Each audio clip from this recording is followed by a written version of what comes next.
할렐루야. 어려운 상황이지만 또 함께 예배할 수 있어서 너무 감사합니다.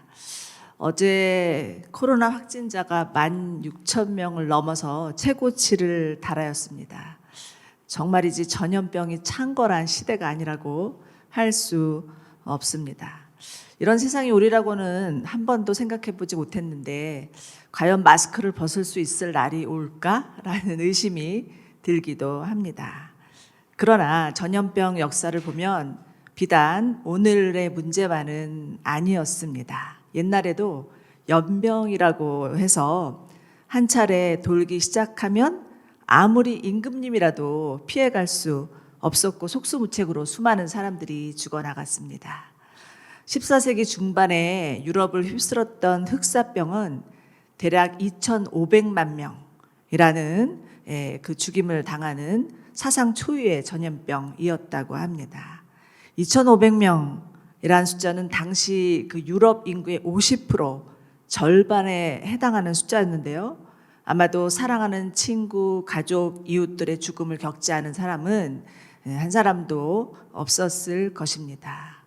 얼마나 절망적인 상황이었을까요? 그러나 살아남은 사람들 가운데 정말 놀라운 일이 벌어졌습니다. 이들은 카르페디엠이라는 구호를 외치면서 그 참담하고 암담한 현실에 힘을 합쳐서 이겨 나갔었습니다. 당장이라도 목숨을 빼앗길 수밖에 없는 그 현실 앞에서 지금 이 순간이 정말 선물처럼 중요하다는 것을 깨달으면서 오늘 주어진 삶에 충실히 살아가겠다고 결단을 한 것이었습니다.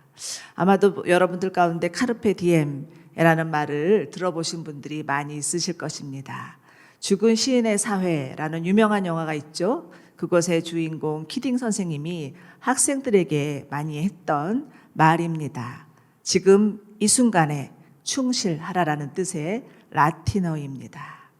오늘 저희가 함께 읽은 본문의 말씀도 사랑하는 이의 죽음 앞에 선 자들의 이야기입니다. 그 누구라도 피해갈 수 없는 죽음의 현실 앞에서 예수님께서 그들에게 하시는 말씀은 무엇인지, 또 우리에게 하시는 말씀은 무엇인지를 살펴보기를 원합니다. 오늘 말씀은 나사로의 죽음으로 시작되죠. 17절을 보시면 이미 나사로가 무덤에 있은 지 나흘이나 되었다라고 기록하고 있습니다. 여기서 나흘이라는 숫자가 매우 의미심장한 숫자인데요.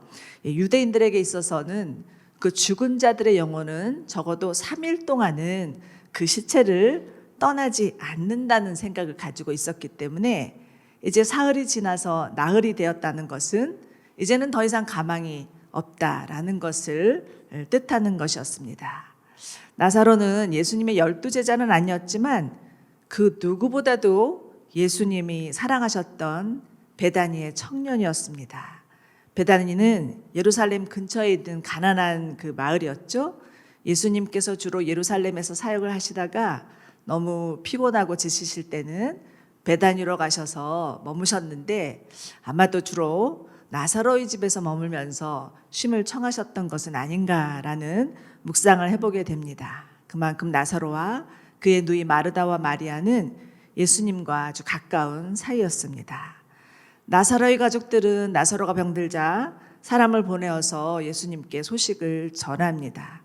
그러나 의외로 예수님은 그 소식을 듣고도 알쏭달쏭한 말만 하실 뿐이지 그에게 서둘러 가실 생각을 조차 하지 않으십니다.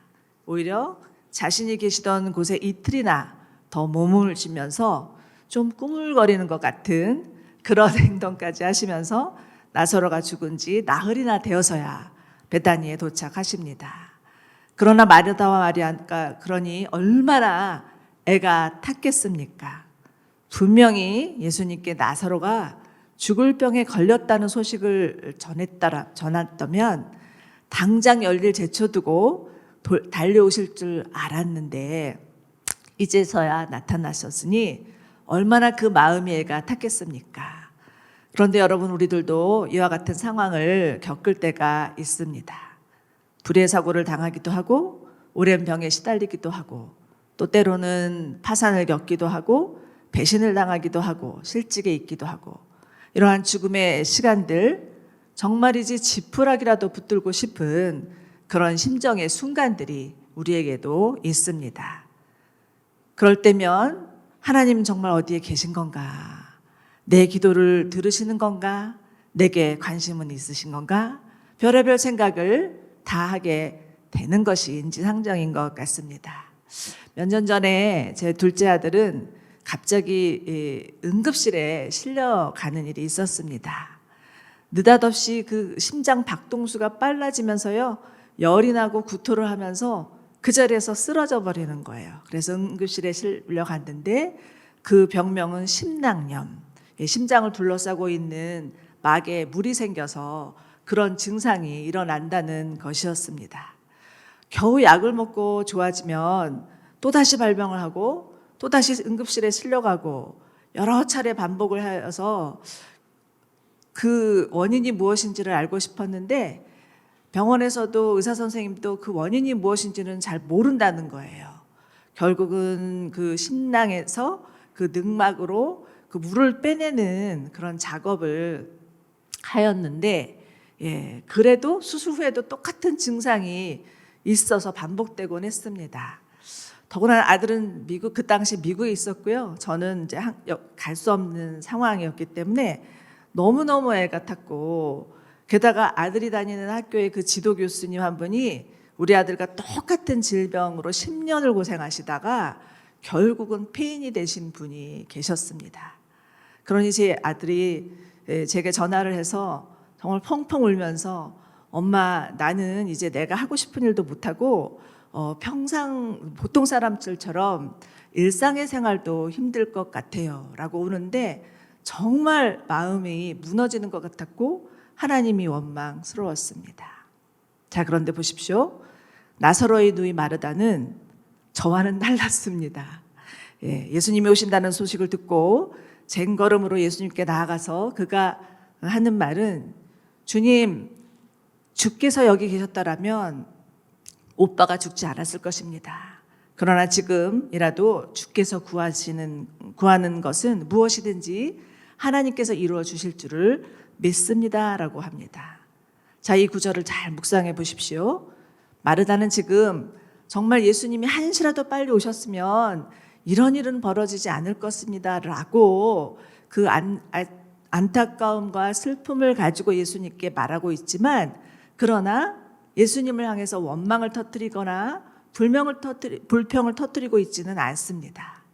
어쩌면 그저 흉허물 없는 그런 사이에서 털어놓을 수 있는 하소연이라고나 할 수 있겠습니다.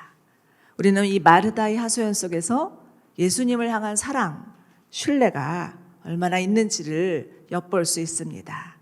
그런데 여러분, 우리가 인생의 위기를 만나면 그 반응을 보면서 그 사람의 믿음의 현주소를 알 수 있다고, 이처럼 반응하기는 쉽지 않습니다. 평상시에 주님과의 관계가 가깝지 않으면 이런 고백이 나올 수는 없습니다. 대부분은 아마 원망하고 불평하는 것이 십상일 것입니다. 바라기는 우리 모두 평상시에 주님과의 그런 친밀한 관계를 놓치지 않으면서 위기의 상황이 왔을 때 주님을 향한 신뢰를 잃지 않고 무엇이든 사랑하는 주님께 우리의 속사정, 우리의 속마음을 다 털어놓을 수 있는 관계가 되시기를 축원합니다. 자, 그런데 이때 예수님은 마르다에게 내 오빠가 다시 살아날 것이라 라고 하시는 놀라운 말씀을 하십니다. 그러나 마르다는 즉시로 내 주님, 그가 마지막 날 부활 때에는 다시 살아날 것을 제가 알고 있습니다 라고 합니다. 우리는 이 대목에서 예수님의 말씀과 마르다의 신앙 사이에 갭이 있다는 것을 발견할 수 있습니다. 예수님은 지금 현재 그 자리에서 일어날 사건에 대해서 말씀하고 계시는데, 마르다는 장차 먼 미래에 있을 일에 대해서 말하고 있는 것입니다. 즉 예수님의 말씀은 here and now이지만 마르다의 신앙은 there and future입니다. 마르다는 하나님과 예수님과 하나 된 관계를 너무나 잘 알고 있었고, 또 마지막 날 부활에 대한 신앙도 분명했고, 너무나 놀랍게도 예수님의 수제자 베드로가 말한 것처럼 예수님만이 정말 살아계신 하나님의 아들이시오 그리스도입니다라는 신앙 고백까지 할 수 있는 믿음을 가진 여인이었습니다. 우리가 흔히 알고 있는 부엌에서 일만 하는 성질 급한 여자가 아닌 거죠. 그런데 정말 이 마르다가 진실로 예수님을 사랑하고 예수님의 그런 신적 권위와 능력을 믿는 믿음을 갖고 있었지만 그렇다고 해서 그 믿음이 온전치는 않았습니다. 필시 마리아는 예수님께서 과부의 그 죽은 아들도 살리셨다는 얘기도 들었을 것이고 죽은 나사로의 딸도 살리셨다는 이야기를 들었을 터니도 지금 예수님께서 내 오빠가 다시 살아날 것이라고 말씀하시는데도 불구하고 그 말씀을 믿지 못하는 것입니다. 어찌 보면 예수님의 말씀의 능력이 내 삶 가운데는 일어나리라는 그 믿음이 없는 것이라고 볼 수 있습니다. 그런데 여러분, 이것은 우리들도 마찬가지인 것 같습니다. 모태신앙으로 태어나서 어린 시절부터 주일학교부터 성경 말씀 듣고 자라고 한 번도 교회 떠나본 적도 없고 하나님의 말씀에 대한 의심도 없고 믿음의 길을 떠나본 적도 없지만 정말 오늘 내 삶 가운데 하나님께서 말씀하시는 그 말씀의 기적이 일어날 것이라는 믿음이 있는지를 돌아보았으면 좋겠습니다. 하나님에 대해서 귀가 닳도록 들었고 또 하나님이 하신 일에 대해서도 귀가 따갑도록 들었지만 정말 주님의 능력이 나에게 나타날까? 라는 그러한 믿음이 있는지를 살펴보아야 할 것 같습니다. 자, 그런데 여러분, 이러한 믿음, 이런 어찌 보면은 지식과 정보에 의한 믿음이라고 할 수 있는데 이러한 믿음을 가지고 살아간다면 막상 자신의 삶에 위기가 닥쳤을 때는 이겨낼 힘이 없다는 것입니다. 죽음과도 같은 현실의 문제가 우리 가운데 다가왔을 때 그저 마리아처럼 울면서 정말 주님이 함께 하셨더라면 내게 이런 불행이 닥치지 않았을 텐데요. 주님이 그 순간에 계셨더라면 이러한 일은 없었을 것입니다 라고 자신의 그 현실의 상황을 바라보면서 시간만 보내고 있을 수도 있다라는 것입니다. 그러나 여러분, 이처럼 자신의 그 과거에 그 묶여있는 한, 자신의 생각에 묶여있는 한 오늘 하나님께서 나와 함께 하시는 주님을 만날 수는 없다라는 것입니다. 그리고 정말 그러한 신앙에 갇혀 있는 한 하나님께서 역사하시는 것을 경험할 수 없다라는 것입니다. 마지막 날 부활에는 살아날 것을 믿습니다라고 말하는 마르다처럼 자꾸만 자신의 현실을 외면한 채 먼 미래로 도망가 버릴 수도 있다라는 것입니다. 그러나 여러분, 우리의 신앙은 Here and Now의 신앙이어야 합니다. 오늘 나의 삶의 자리에서 역사하시는 믿는 믿음이어야 합니다. 만일 오늘의 믿음이 없다면 아무런 생명력도 영향력도 없는 그저 관념적인 신앙에 머물러 버릴 수도 있다라는 것입니다. 그렇지만 여러분, 예수님은 우리가 이러한 신앙에 머물러 있는 것을 원하지 않으셨습니다. 자, 26절을 잘 보십시오. 예수님은 마르다에게 나는 부활이요 생명이니 나를 믿는 자는 죽어도 살겠고 살아서 나를 믿는 자는 영원히 죽지 않을 것이다. 내가 이것을 믿느냐라고 마르다에게 되물으십니다. 이것은 예수님 자신에 대한 선언이죠. 예수님은 자신을 스스로 나는 부활이요 생명이다라고 말씀하십니다.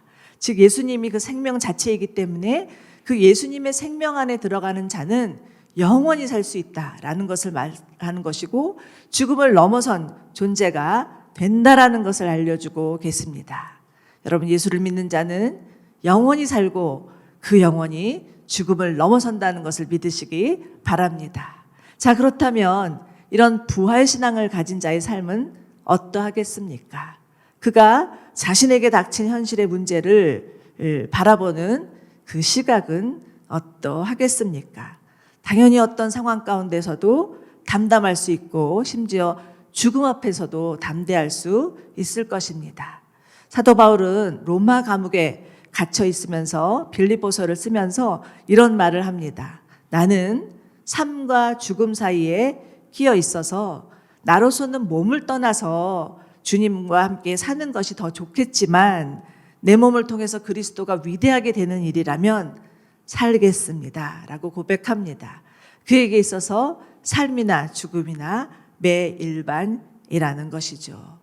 예수님께서 나사로가 죽을 병에 걸렸다는 소식을 듣고도 이틀이나 더 계시던 곳에 유하시면서 하신 말씀은 요한복음 11장 4절이었습니다. 우리 한번 요한복음 11장 4절을 보시겠습니다. 제가 읽겠습니다. 이 병은 죽을 병이 아니다. 이것은 하나님의 영광을 위한 것이고 이 일을 통해 하나님의 아들이 영광을 받게 될 것이다. 이렇게 말씀을 하셨습니다. 자, 그런데 여러분 잠시 우리가 시선을 돌려서 생각해 보십니다. 평소 예수님과 나사로의 관계를 생각해 볼 때 예수님이 나사로가 죽었다는 소식을 듣고 이틀이나 자신이 그 유하던 곳에 머무르는 것은 절대 그 심정적으로 편치는 않았을 것 같습니다. 당장 자신의 사랑하는 나사로에게 달려가고 싶지 않으셨을까라는 생각이 듭니다. 그렇지만 예수님은 분명히 선언하십니다. 그 죽은 나사로를 통해서 내가 할 일이 있기 때문에 그 일을 위하여서 내가 정말 아직까지는 이틀이나 머물겠다고 말씀을 하신 것이죠. 그리고 예수님께서 정말 나사로가 죽은 지 나흘이나 되어서야 베다니에 도착하신 것은 보면 다분히 의도성이 있는 행보였습니다. 아니나 다를까 예수님이 베다니에 오시자마자 마르다와 주변에 있는 사람들에게 나사로의 무덤을 막고 있는 돌을 옮겨 놓으라고 명령을 하십니다. 그런데도 역시 우리의 마르다는 하지만 주여 그가 죽은 지 나흘이나 됐기 때문에 벌써 냄새가 납니다 라고 말을 하고 있습니다. 참으로 천성적으로 적극적인 여자가 아니었나라는 생각이 듭니다. 그렇지만 예수님은 하나님께 간절히 기도하시고서는 이미 죽어서 냄새나는 그 나사로를 향해서 나사로야 나오너라 라고 말씀하실 때 죽었던 나사로가 정말 기적과 같이도 살아서 나오는 것을 그 주변의 사람들은 다 목도를 합니다. 사랑하는 여러분, 예수님은 죽은 자를 일으키시는 능력의 주님이십니다. 아무리 우리의 현실의 삶 가운데 죽음과 같은 고통과 슬픔과 불가능이 있다 할지라도 죽음에서 생명으로 옮기시는 부활의 주님이시요 생명의 주님이십니다. 믿으십니까? 아멘. 그러나 그렇다고 해서 무조건 죽은 자들이 다 살아라는 말이 아닙니다. 죽은 자들이 살아나서 영원히 죽지 않는다는 것도 물론 아니지요. 나사로는 죽었다 살아났지만 다시 죽을 수밖에 없는 그런 육신을 가진 인간에 불과했습니다. 예수님께서 마르다와 그 주변의 사람들 또 우리에게 가르쳐주고 싶으셨던 것은 무엇이었을까요? 첫째는 부활의 신앙이요. 둘째는 오늘의 믿음입니다. 여러분, 이 부활의 신앙과 오늘의 믿음만이 언제 어떻게 다가올지 모르는 죽음의 현실을 이길 수 있는 능력임을 믿으시기 바랍니다. 요즘 현대를 살아가고 있는 그리스도인들의 삶은 절대 쉽지 않습니다. 아무리 열심히 일을 해도 길이 안 보인다고 하는 분들이 너무나 많이 계십니다. 더구나 코로나가 3년째 되면서 정말 말할 수도 없는 그런 현실 앞에서 절망하고 있는 분들도 너무나 많이 계십니다. 예배를 드려도 불안하고 기도를 해도 불안하고 심지어 기도 응답이 와도 불안하고 어쩌면 어떤 거대한 그런 어둠 가운데 빠져 있는 것 같은 그런 느낌을 가질 수도 있습니다. 그렇지만 여러분, 예수님은 우리가 겪는 삶의 현장에서 겪는 모든 문제에 관심을 가지시고 계시며 개입하는 분이심을 믿으시기 바랍니다. 나사로라는 이름의 뜻은 하나님이 도우신다라는 뜻입니다. 즉 하나님이 도우심이 없이는 살아갈 수 없는 자라는 것을 의미하고, 이 나사로는 정말 그 죽음의 문제 앞에 서 있는 모든 자들을 대표하는 그 대표성이 있는 인간이 아닌가 싶습니다. 그렇기 때문에 여러분, 예수님께서 너무나 멀리 계시다고 생각도 마시고 우리의 삶의 현실의 문제에 무관심하다고도 생각하지 마시기 바랍니다. 마르다가 정말 주여 이제 나사로가 죽은 지 4일이나 되어서 벌써 냄새가 납니다 라고 그렇게 말하고 있지만 예수님은 그를 향해서 나는 부활이요 생명이니 나를 믿는 자는 죽어도 살겠고 살아서 나를 믿는 자는 영원히 살 것이다 라고 말씀하신 것처럼 우리에게도 동일하게 말씀하고 계심을 믿으시기 바랍니다. 그리고 예수님도 우리에게 동일하게 이 질문을 지금 이 자리에 계시는 여러분들에게 되물으십니다. 정말 내가 부활이요 생명인 것을 너는 믿느냐? 내가 정말 살아서 나를 믿는다면 죽어도 살겠고 살아서 나를 믿는다면 영원히 살 것이다. 이것을 믿느냐? 라고 물어보실 때 여러분은 무엇이라고 대답하시겠습니까? 그럴 때 정말 아멘 주여 내가 이것을 믿습니다 라고 고백할 수 있는 저희들이 되기를 소망합니다. 제 아들은 3년간이나 그 심남령이라는 병을 치열하게 앓았습니다. 정말 힘든 시간이었고요. 온 가족들이 다 기도하며 매달리면서 하나님의 도우심을 구할 수밖에는 없는 상황이었습니다. 그런데 너무나 감사하게 하나님이 그 고통의 시간을 통해서 저희 아들에게 믿음을 더하여 주셨고 아들은 병상에 누워서 어느 날은 전화통화였는데요. 제게 이런 얘기를 하더라고요. 엄마, 저는 오늘 하루 하나님이 주시는 은혜로 살렵니다. 만약 하나님이 데려가시면 가는 거죠. 병이 나기 전에는 정말 내 힘으로 무엇이든 다 할 수 있다고 생각하고 자신이 있었지만 병이 나가지고 이처럼 누워있다 보니까 내가 내 힘으로 할 수 있는 것은 아무것도 없다라는 것을 깨닫게 되었습니다. 오늘 내게 주신 생명 주신 하나님, 그 하나님 한 분만 믿고 감사하는 마음으로 살렵니다. 이렇게 고백을 하는 거예요. 제 아들이지만 얼마나 기특했는지 모릅니다. 제 아들은 3년 동안이나 그 병과 치열하게 씨름을 하면서 결국은 믿음이 훌쩍 자랐고요. 하나님께서 정말 은혜 주셔서 차츰차츰 발병하는 횟수가 줄어들면서 결국은 먹는 약도 줄게 되고 그 병으로부터 벗어나게 되었습니다. 사랑하는 여러분, 하나님은 우리에게 죽음과 같은 현실의 위기를 허락하시면서 그 고통의 과정을 통해서 우리에게 있는 말뿐인 신앙, 정말 관념적인 신앙, 죽은 신앙, 이것들을 서서히 분해시키시면서 산 믿음으로, 정말 살아있는 믿음으로 산 소망을 가진 자로 거듭나게 해 주십니다. 물론 이러한 과정 가운데는 여러 가지 혼란이 있겠으나 하나님은 이 고통의 시간을 통해서 우리를 새롭게 빚어 가시니 정말 우리에게 당하는 모든 고통의 시간들은 하나님께서 우리에게 주시는 은혜의 선물이라고 고백하지 않을 수 없습니다. 이것이 바로 주님께서 우리 인생 가운데 그토록 많은 죽음의 시간을 허락하신 이유입니다. 저는 오늘 말씀을 시작하면서 유럽에서 있었던 그 지독한 흡사병, 거기서 살아남은 사람들의 이야기를 나누었습니다. 그들은 자신의 사랑하는 그런 사람들이 죽어가는 그 어두운 현실 가운데서도 자신에게 생명이 있음에, 오늘의 있음에 감사하며 카르페 디엠을 외치며 이겨냈었습니다. 자, 여러분, 지금 여러분이 겪고 있는 삶의 문제는 무엇입니까? 불가능하다고 생각하면서 포기하고 있는 것들은 무엇입니까? 비록 우리 눈앞에 죽음의 현실이 있다 할지라도 오늘 내게 주시는 믿음이 있다면, 정말 오늘 내게 말씀하시는 하나님의 말씀을 붙잡을 수만 있다면 그 믿음으로 반드시 넉넉히 승리할 줄로 믿습니다. 주님께서 우리에게 오늘 너는 살 것이다 이렇게 말씀하시면 살아나는 것이고요. 주께서 오늘 너는 순교할 것이다 라고 말씀하시면 순교하는 겁니다.